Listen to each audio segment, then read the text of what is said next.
What's up, everybody, and welcome back to Enginuity. Have you ever wanted to build a side exit exhaust? Of course you have. They're f***ing awesome. So that's what we're going to do today. Let's go!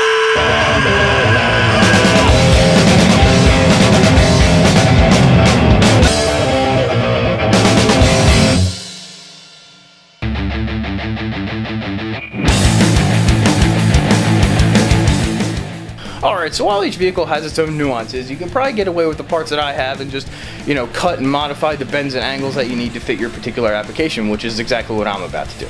So, here's the parts we got. Alright, so fairly straightforward setup. So we've got our 2.5-inch pipe, we've got our header extensions, we've got a 45-degree bend. I already welded a 3-inch adapter on this. We have our couplers for the headers, and then we've got some hangers. And we've got our resonator cherry bomb kind of setup. Now, quick note on these resonators. There's a couple different styles. Some are baffled, some have what these have, which are the louvers. It's a cup with a hole in it. You want that to face the header. If you point that away from the header, it will do absolutely nothing. Those little louvers are what catch the exhaust flow and route it through the fiberglass material that's packed into here, which is what reduces a lot of that kind of raspy noise that you get in the exhaust. It does absolutely nothing. I mean, maybe a little bit, but mostly nothing for the noise level. Strictly to kind of clean up the sound a little bit. If you can see, the numbers all go to 11. One of the cool things about Bruiser when I got them is that it came with long tube headers. The old exhaust was a complete shit show. It was like that flexible tubing you get from Advanced Auto. Just a bunch of random stuff like clamped together, with like self tappers through the frame. It was bad. So I ripped that off, but I thought I could at least use those headers. But in typical Bruiser fashion, they were rotted to nothing. There was holes, pinholes all through them. The metal had like corroded down to like paper thin material. It was bad. So I got the old exhaust off, got those headers ripped off, which is not the most fun thing I've ever done, but it's off now. Got a new set of Hedman headers for it. Gonna paint those up, wrap them, get them installed, and then we'll get on with the rest of this exhaust. So let's go.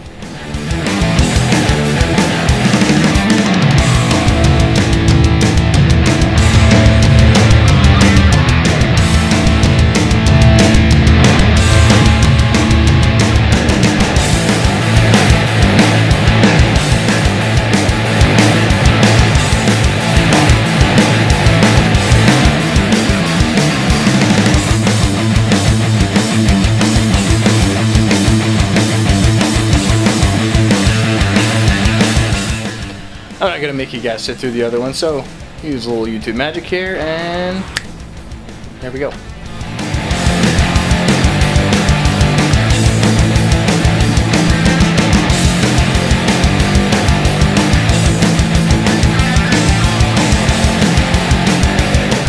I know you were dying to hear what those old rotted out headers sounded like versus the new ones, so there you go.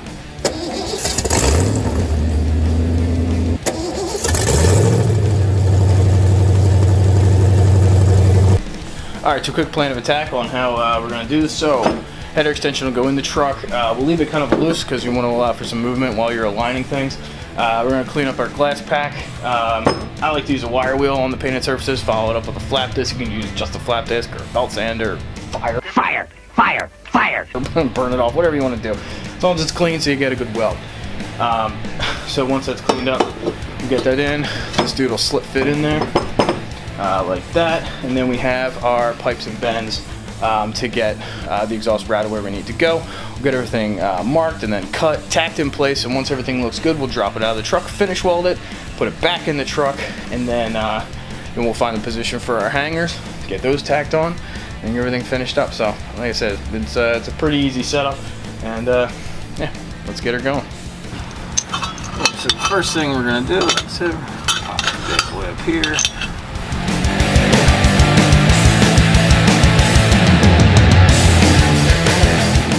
In a perfect world, we'd be able to slide this guy on like this, but since we have this transfer case in the way right here, obviously not gonna work. So we're gonna have to do a quick kick out through the cross member, which I've notched already to give us as much clearance as we can. Go for like a 45 there, coming out to kick it over here so it follows the frame.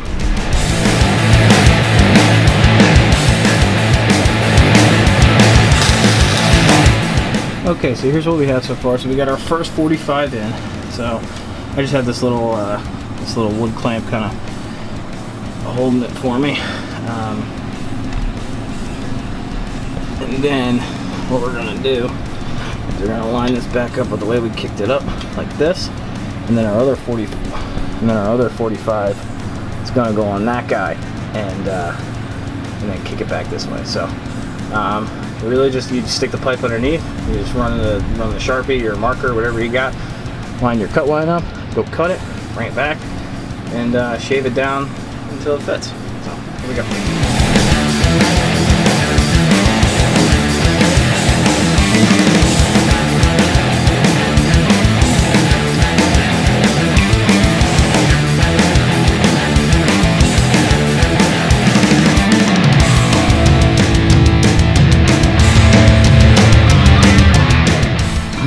Alright, so I got the jack holding it in place. We got our second 45 on. Now we're lined up with the frame.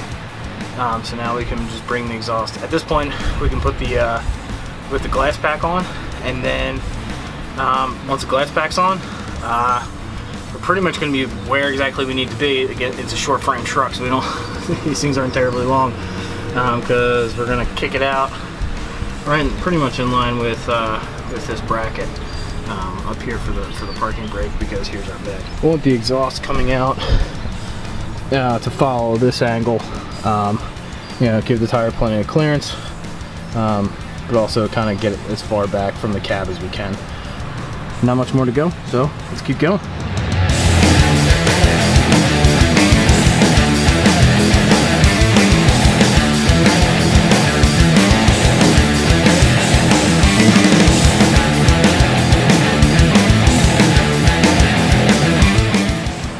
Alright, and there we go. We got the extension, the first 45 to the second 45 to our glass pack to our other 45 to the 3-inch adapter. And there we go. Everything's tacked in place. Not the prettiest things in the world, but again, it's just a tack. So we get everything marked, get it moved inside, get it cleaned up, finish welded, and back on the truck for final positioning.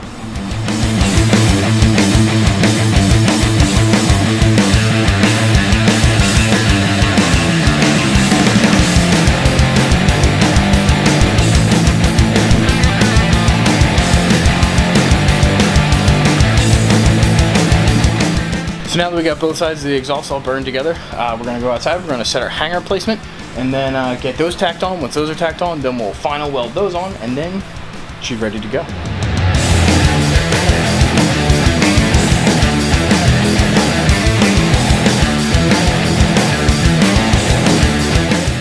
If you couldn't tell in the video, just kind of get the hanger where you want it to go, where it's going to be supportive, but also accessible, because you need to be able to remove the exhaust. So you stick it where you need to, just kind of line it up and put a real heavy tack on in place, and you're good to go. You want to definitely put a heavy tack on, because it's going to get banged around as you come out, so you don't want it knocking off and have to do it all over again. So you can always clean it up after you get the other side welded up, and get it trimmed up and make it look pretty. But for now, it'll do the trick. So I came inside, burned the hangers the rest of the way on real quick, just quick MIG action. They're starting to cool down now, so we should be able to work with them again. Back in the truck and get the holes marked, and then drill those out, bolts through, clean everything up, paint it, we're done.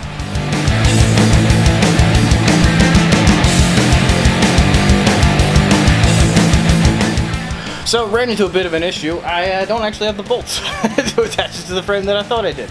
They're 1/2 inch and I need 3/8. So I'm going to show you how to make some bolts real quick.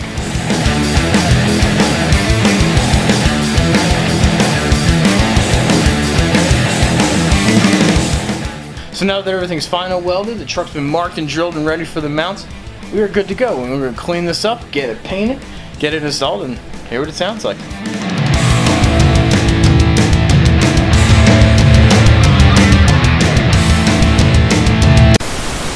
So for those of you that are veterans of my antics, you probably know exactly what just happened. For those of you that are new, first off, hey, how's it going? Secondly, let me explain myself. So I have a tendency to go overkill on just about everything, and exhaust is no exception. I'm sitting here watching the paint dry, and the compulsion came over me that I just wanted to make it just a little bit more aggressive. So welded these 3-inch tubes on, so now they exit right by the tire, and now we'll get back to paint, get it on the truck, and now see what it sounds like.